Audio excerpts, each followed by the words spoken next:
구약성경 975면 이사야 7장 10절에서 16절까지의 말씀입니다. 하나님의 말씀을 봉독하겠습니다.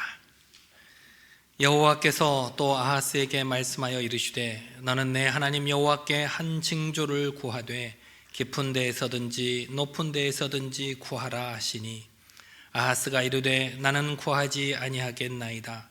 나는 여호와를 시험하지 아니하겠나이다 한지라. 이사야가 이르되 다윗의 집이여 원하건대 들을지어다.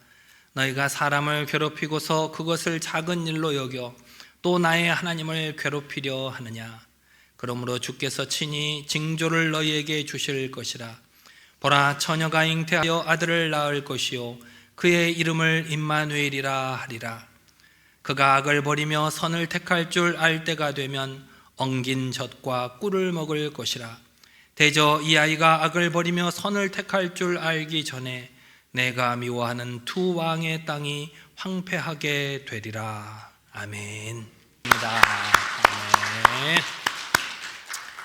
오늘은 대림절 네 번째 주일입니다. 우리 기다림의 촛불 4개가 모두 밝혀졌습니다. 촛불이 밝아질 때마다, 또 빛이 더 밝아질 때마다 우리 곁에 오실 아기 예수님의 발걸음도 더욱 선명하게 느껴지는 것 같습니다. 또 무엇보다도 이렇게 옆에 트리 밑에 선물들을 보면 저는 좀 감동스럽습니다. 제가 좀 믿음이 없어서 그런지 지난주까지만 해도 선물들이 별로 안 와 있어서, 아니 다음 주고 또 크리스마스가 되려면 얼마 안 남았는데 왜 아직 까먹고 계신가? 그래서 자꾸 연락을 하게 됐는데 오늘 보면 선물들이 많아서 정말 마음이 벅찹니다. 그냥 일반적인 선물이 아니잖아요. 여러분들께서 1년 동안 기도해 오시던 그 아이를 향한 기도의 마음으로 선물을 준비하셨을 생각을 하니까 마음이 정말 따뜻해집니다. 또 지난주에도 우리 성탄절 맞이해서 사랑 나눔 상자 100개를 만들어서 지난주에 다 나눴습니다. 그래서 오실 때마다 저도 지난주에는 자리에 앉아있을 새가 없었어요. 오시면 얼른 가서 또 드려야 되고, 또 오시면 자리 와서 앉으려고 하면 또 다음 분 오셨다고 그래서 또 얼른 가서 또 갖다 드리고, 그렇지만 너무나도 즐거웠습니다. 예수님께서 이 땅에 오신 것들을 기뻐하는 마음으로 선물을 준비했습니다, 기도함으로 선물을 준비했습니다 라고 선물을 전해드리는 그 순간이 너무나도 즐겁기만 했습니다. 이렇게 대림절의 촛불이 밝아지는 것처럼 이렇게 우리 마음도 주님의 사랑으로 더욱 밝아지는 이 대림절 네 번째 주가 되시기를 바랍니다. 이렇게 성탄을 기다리고 있는 우리이지만 이 성탄 앞에 마냥 즐겁기만 하는 것은 아닙니다. 여전히 우리가 발딛고 살아가는 이 세상은 어둡고 불안할 때가 많이 있습니다. 여전히 우리가 살아가는 삶은 불확실하고, 때로는 우리의 경제적인 위기나 건강의 문제나 때로는 관계 갈등에서 비롯된 여러 가지 전쟁의 소문들이 우리를 어지럽게 하고 우리를 흔들리게 합니다. 오늘 본문에 등장하는 남유다 왕 아하스도 그런 전쟁의 두려움에 떨고 있었던 사람 중에 하나였습니다. 오늘 본문 이사야 7장의 역사적인 배경을 보면 기원전 734년경 남유다를 다스리던 아하스 왕이 통치하던 시기로 당시에 북이스라엘과 아람이 힘을 합쳐서 이 남유다를 침공해 왔습니다. 예루살렘 문턱에까지 적군들이 쳐들어왔다는 겁니다. 이에 남유다 왕 아하스와 그의 백성들이 숲이 바람에 흔들림같이 두려움에 떨던 시기를 배경으로 하고 있습니다. 이때 하나님께서 이사야 선지자를 통해서 아하스 왕에게 징조를 구하라고 말씀하셨지만 아하스 왕은 하나님을 시험하지 않겠다면서 그를 이 징조를 거절하고 맙니다. 겉으로 보면 하나님을 시험하지 않겠다는 아하스 왕의 행동이 경건해 보일 수도 있겠지만 사실 아하스 왕에게는 하나님보다는 당대 최강대국이었던 아수르를 의지하고자 했던 또 다른 속셈이 그의 마음속에 있었다는 것입니다. 이렇게 우리는 위급해 보이는 순간, 평소에는 신앙생활도 열심히 잘하고 헌신도 하고 봉사도 하고 잘하다가 정말로 위급해 보이는 순간 우리 눈앞에 보이는 확실한 해결책을 찾게 됩니다. 보이지 않는 하나님보다는 내 눈앞에 보이는 안전장치를 찾아 헤맬 때가 있더라는 겁니다. 오늘 본문에 등장하는 유다왕 아하스도 그랬습니다. 적군이 코앞에 쳐들어왔을 때 그는 보이지 않는 하나님보다 눈에 보이는 강력한 군사력을 가지고 있던 아수르라는 나라를 의지하려고 했다는 것입니다. 왜 아하스 왕이 하나님보다 아수르를 더 의지하려고 했을까요? 이스라엘은 대대로 하나님을 섬기는 민족이었잖아요. 그럼에도 불구하고 그런 나라의 왕이 왜 하나님보다 아수르를 더 의지하려고 했을까요? 여러분 이해가 가세요? 그것은 두려움 때문이었습니다. 두려움은 우리의 시야를 가리고 우리의 믿음을 빼앗아가 버립니다. 열심히 신앙생활 잘하는 것 같고 믿음도 충만한 것 같지만 정말 절박한 상황에 닥쳤을 때 그 두려움이 우리의 믿음을 빼앗아가더라는 겁니다. 이런 불신앙의 상황 속에서도 하나님께서는 이 다윗 왕조를 구원하시기 위해서 친히 한 징조를 주셨는데 그것이 바로 보라 처녀가 잉태하여 아들을 낳을 것이요 그의 이름을 임마누엘이라 하리라, 이 약속이었습니다. 이 말씀은 오늘 본문의 아하스 왕처럼 인간이 포기하고 싶을 때조차도 포기하지 않으시는 하나님의 약속의 말씀이었습니다. 이 말씀은 인간의 방법이 아니라 하나님의 방법으로 너희를 구원하시겠다는 그런 약속의 말씀이었습니다. 여러분의 인생에 가장 어두울 때, 두려움이 여러분을 집어삼키려고 할 때, 바로 그때 여러분은 무엇을 붙드시겠습니까? 오늘 이사야를 통해서 주시는 그 하나님의 말씀을 통해서 또 마침내 이 이사야의 예언을 온몸으로 받아들인 이 마리아의 헌신을 통해서 그 해답을 찾는 여러분 모두가 되시기를 바랍니다. 오늘 본문 11절 말씀을 보면 북이스라엘과 아람 연합군이 쳐들어오는 그 위급한 상황에서 하나님께서 이사야를 통해서 아하스에게 이렇게 말씀하십니다. 같이 한번 읽어보실까요? 시작. 너는 내 하나님 여호와께 한 징조를 구하되 깊은 데에서든지 높은 데에서든지 구하라 하시니. 아멘. 이것은 단순한 제안이 아니라 이거 이렇게 한번 해볼래? 라고 하는 제안이 아니라 내가 너를 도울 준비가 되었으니까 내게 도움을 청하라는 하나님의 전폭적인 초청이었습니다. 내가 너를 도울 준비가 됐다, 나에게 손만 뻗으면 된다라고 하는 하나님의 초청이었다는 것입니다.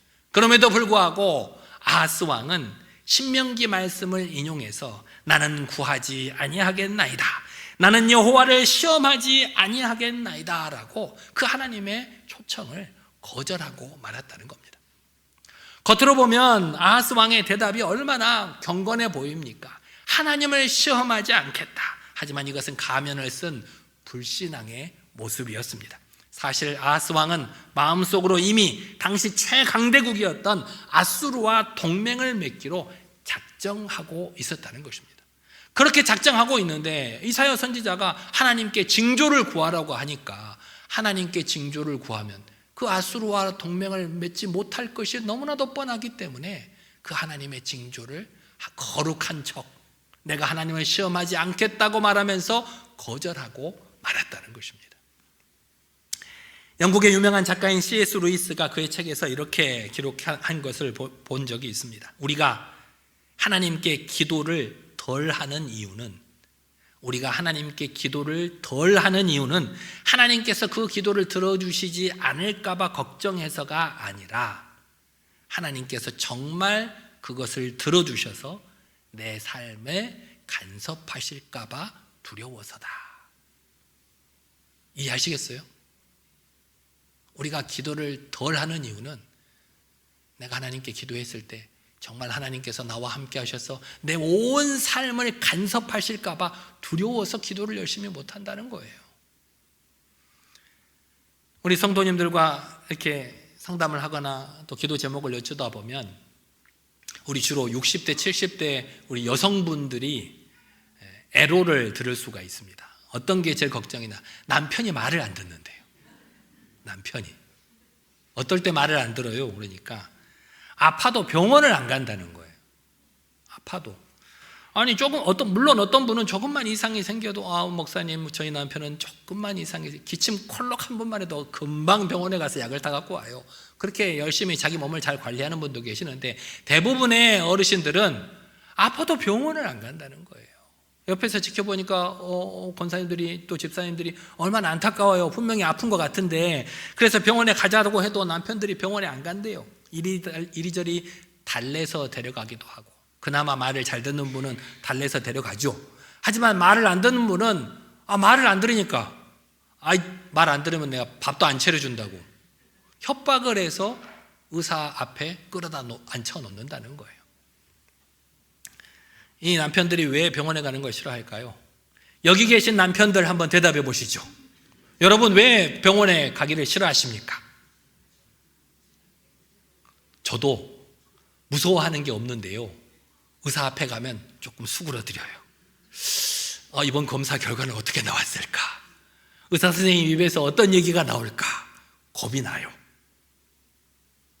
왜 우리 남편들이 병원에 가기 싫어하냐면 여기저기 숨어있는 병들이 드러날까 봐 두려워서 그래서 병원에 안 가려고 한대요. 참 어떻게 보면 어리석은 거죠. 빨리 병원에 가서 그 잘 자란 병들을 끄집어내서 잘 치료해야 되는 건데 내 안에 여기저기 숨어있는 병들이 드러날까 봐 그게 무서워서 병원에 가기를 싫어한다는 거예요. 우리도 잘 알지만 의사 앞에 가면 어떻습니까? 당장 술을 끊어야 됩니다. 살려면 담배 끊어야 됩니다. 운동 안 하면 죽습니다. 자신이 그동안 평안하게 삶을 살아왔던 그 모든 삶을 뒤집어 엎어야만 하는 것들을 의사 선생님께서 요구를 하시잖아요. 그런 것들이 두려워서 우리 남편들이 병원에를 안 가고 그냥 약국에서 진통제만 사다가 먹고 끝끝내 버티고 있더라는 거예요. 오늘 본문에 아하스 왕이 딱 그랬어요. 하나님의 징조를 구하면 아수르라고 하는 세상의 힘을 포기해야 하는 것을 알았기에 그는 하나님의 징조를 구하는 것을 거절했다는 것이에요. 혹시 우리도 정말 두려움이 가득한 위기의 순간에 아하스와 같이 행동할 때가 있지는 않는지 우리 자신을 한번 살펴보시기를 바랍니다. 하나님을 믿는다고 하면서도 결정적인 순간에 하나님, 이 문제는 제가 알아서 할게요. 굳이 하나님까지 나서지 않으셔도 될 것 같아요. 그렇게 말하면서 자신의 통장을 들여다보거나 내 인맥을 들여다보거나 내 경험을 신뢰했던 적은 없는지 여러분을 다시 한번 돌아보시기를 바랍니다. 하지만 하나님께서는 그런 점잖은 거절을 원치 않으십니다. 하나님께서는 우리의 삶의 위기 한복판에 우리와 함께 하기를 원하신다는 것입니다. 이렇게 우리가 붙들고 있는 세상의 썩은 동아줄, 나만의 아수르를 내려놓는 것, 이것이 바로 믿음의 시작입니다.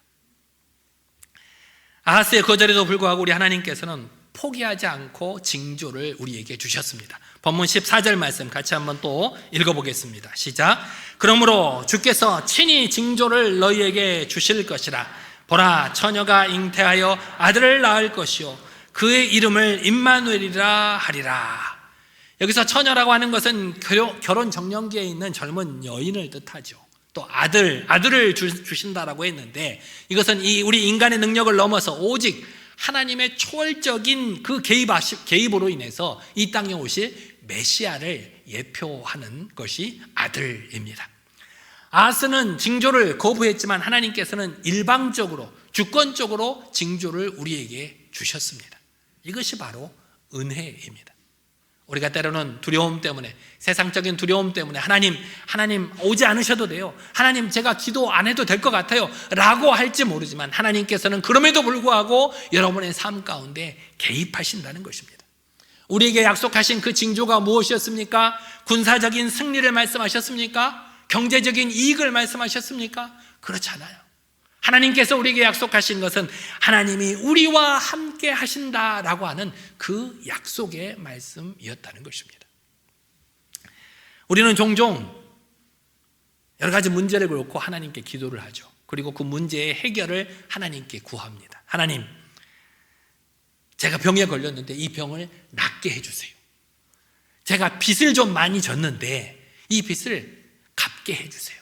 그런 것들을 하나님께 간구하는데 하나님께서는 우리의 병을 낫게 해주시거나 우리의 빚을 갚게 해주시기는커녕 다른 답을 우리에게 주실 때가 있어요. 내가 그 고통 가운데 너와 함께 해주마. 그렇게 응답하실 때가 있다라는 거예요. 아니, 하나님께서 내가 가지고 있는 문제를 해결해 주시기를 원하는데 나와 함께 해 주시겠다고 하는 것이 왜 우리에게 기도 응답이 될까요? 왜 그게 우리의 축복이 될까요? 우리가 직면하고 있는 여러 가지 문제 상황들은 시시때때로 변하기 마련이지만 우리의 하나님께서는 영원히 변치 않으시는 분이시기 때문입니다. 우리가 힘들 때에도, 우리가 낭망할 때에도, 때로는 앞이 안 보이는 것 같은 두려움 가운데에서도 하나님께서 늘 우리와 함께 해 주시겠다는 것, 그것이 우리에게 가장 큰 축복이라는 것입니다.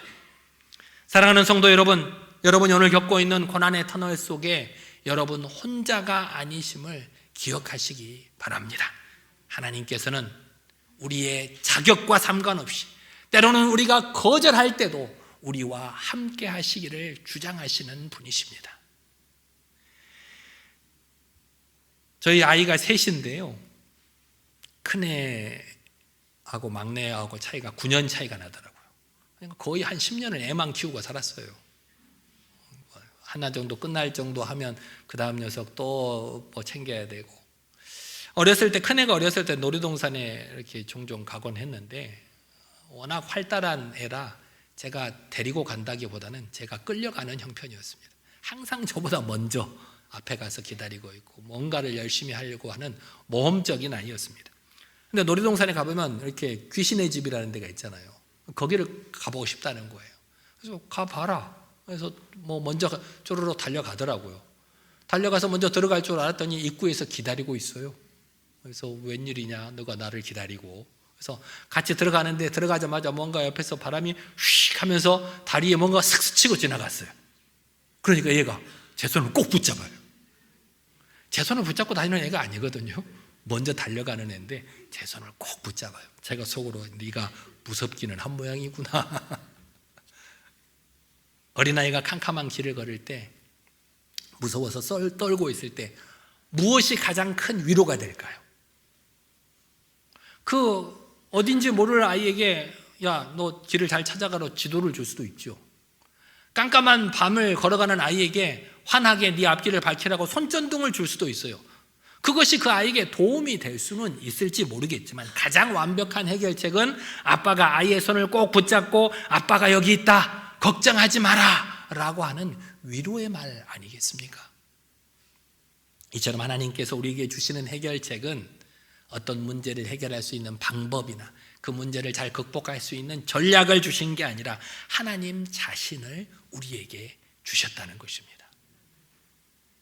하나님 자신을 우리에게 주신 것, 그것이 바로 임마누엘, 하나님이 우리와 함께 하신다는 약속입니다. 이사야 시대에 이 예언이 아하스 왕에게 주어졌지만 아하스 왕은 그 예언을 거절하고 말았습니다. 그러나 약 700년 후에 이 징조는 다시 한 여인에게 찾아왔습니다. 그 여인이 누굴까요? 바로 마리아였습니다. 마태복음 1장 23절 말씀은 오늘 이사야 본문의 말씀을 인용하며 예수 그리스도의 탄생을 이렇게 선포하고 있습니다. 같이 한번 읽어보겠습니다.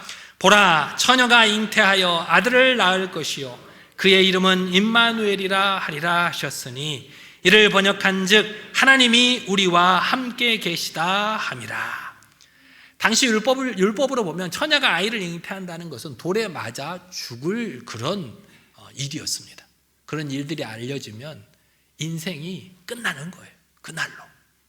그럼에도 불구하고 마리아는 그것들을 계산하지 않았어요. 아하스는 왕좌의 자리에 앉아 있으면서도 두려움 때문에 인간적인 계산으로 하나님께서 주시는 징조를 거부하고 말았지만, 오늘 마리아는 힘없고 비천한 여종이었음에도 불구하고 그 하나님의 징조 앞에서 겸손하게 주의 여종이오니 주의 말씀대로 내게 이루어지이다 라고 고백하며 그 징조를 온몸으로 받아들였다는 것입니다. 아하스는 자기의 힘으로 왕자를 지키고자 했다가 결국은 실패하고 말았지만, 마리아는 자신의 온 삶을 내려놓고 하나님의 뜻을 받아들임으로 구세주를 이 땅에 모시는 육신의 통로가 되었습니다. 이렇게 임마누엘의 약속이 내 삶에 들어오려고 할 때 여러분은 어떻게 반응하시겠습니까? 오늘 마리아에게도 그렇게 약속해 주셨지만 우리에게도 약속해 주셨죠. 내가 너와 함께 하겠다. 하나님께서 우리와 내 삶에 함께 하시겠다고 하셨을 때 여러분은 어떻게 반응하시겠어요? 하나님, 제가 열심히 교회에 잘 나올게요. 교회에 계세요. 교회. 저를 따라오지 마시고. 그렇게 거절하실 거예요? 아니면 제가 이해할 수도 없고 제 삶에 손해가 날 것 같지만 그럼에도 불구하고 주님께서 나와 함께 하신다면 그것에 따르겠습니다 라고 순종하시겠습니까? 여러분의 가정과 일터에 예수님을 모셔드리기 위해서는 반드시 치러야 할 대가가 있습니다. 그것은 나의 고집을 꺾는 것일 수도 있고, 때로는 내 자존심을 내려놓는 것일 수도 있고, 내가 직면하고 있는 여러 가지 문제들을 앞에 놓고 불안해하는 습관들을 버려야 하는 것일 수도 있습니다. 그것이 무엇이건 간에 마리아처럼 하나님의 징조를 아멘으로 받아들일 수 있는 여러분 모두가 되시기를 바랍니다. 여러분의 순종을 통해서 예수님께서 이 땅에 임재하실 것이고 바로 여러분의 삶 속에 임재하실 줄 믿습니다. 하나님께서는 아하스의 불신앙에도 불구하고 임마누엘의 약속을 선포하셨고 결국은 마리아의 순종을 통해서 그 약속을 완성하셨습니다. 그리고 이제 공은 우리에게 넘어왔습니다. 여러분은 어떻게 하시겠습니까? 이번 한 주간 내가 하나님보다 더 의지하고 있는 것이 무엇인지 여러분의 삶을 한번 되돌아보시기를 바랍니다. 긴박한 문제가 생겼을 때, 두려움에 닥쳤을 때 내가 가장 먼저 전화하는 사람이 있는가? 내가 가장 먼저 확인하는 통장이 있는가?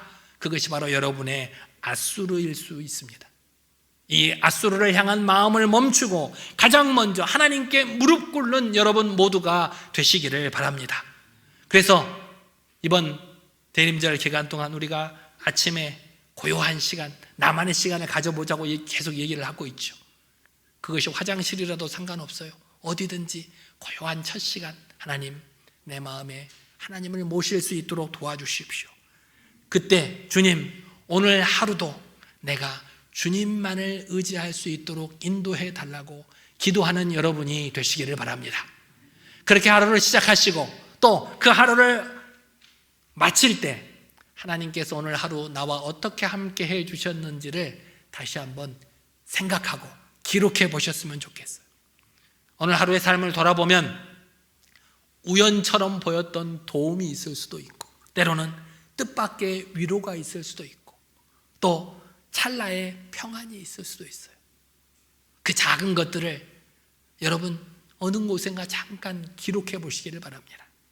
하나님께서는 오늘도 나에게 엉긴 적과 꿀이 되셨음을 확인하는 것, 하나님께서 오늘도 나에게 이런 은혜를 주셨음을 확인하는 것, 그것이 바로 두려움을 이기는 구체적인 방법이 될 수 있습니다. 하나님께서 오늘 하루도 이렇게 나와 함께 해 주셨구나.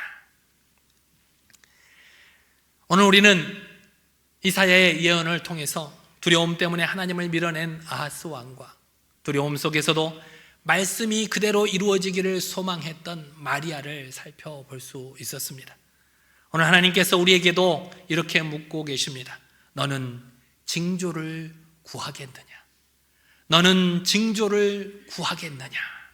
여러분, 두려워하지 마십시오.